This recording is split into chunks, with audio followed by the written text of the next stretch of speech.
Welcome to this week's supply chain update, brought to you by Phoenix International. Let's start with market conditions.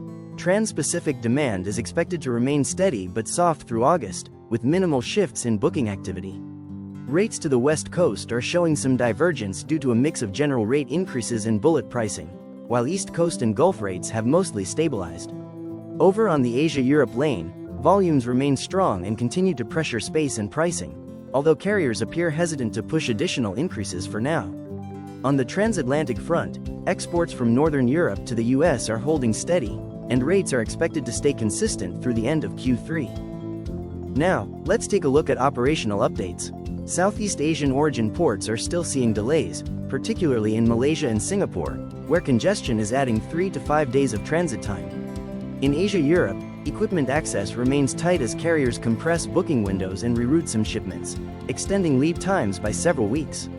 In Europe, key hubs like Antwerp, Hamburg, and Valencia continue to struggle with yard congestion and vessel delays, while inland shortages are impacting container availability across Central and Eastern Europe. Turning to capacity management, Trans-Pacific vessel utilization is hovering between 80 and 90% for July but is expected to dip slightly in August. Despite a few suspended services and blank sailings to the US West Coast, space remains generally open. On the Asia-Europe lane, carriers increased capacity by 19% this month compared to June, but recent blank sailings created backlogs that alliances are now working to clear. Meanwhile, on the transatlantic, capacity is stable with only 5% of sailings blanked, marking the lowest level since March. The US plans to implement new reciprocal tariffs on August 1st, 35% in Canadian imports, 30% on the EU and Mexico, and 19% on Indonesia. A 50% copper tariff is also set for that date. Additional proposals include tariffs on Vietnam, BRICS nations, and pharmaceuticals.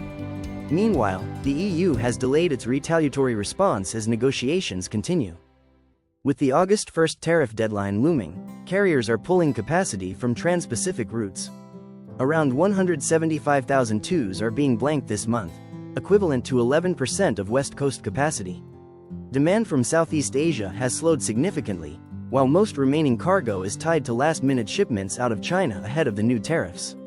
Analysts expect spot rates to weaken further into late summer. Global container rates have declined for a fifth consecutive week, with Drewry's index dropping 2.6%. Trans-Pacific rates are down, including a 4% fall on Shanghai-Los Angeles and 6% on Shanghai-New York lanes. While rates are still above early May levels, continued soft demand is expected to push them lower throughout the second half of 2025. The European Union has approved a new sanctions package targeting Russia's oil exports. The measures include a floating price cap set at 15% below market value, a ban on transactions related to the Nord Stream pipeline, and the blacklisting of over 100 ships in Russia's so-called shadow fleet. Some Chinese financial institutions were also named for allegedly enabling sanction evasion.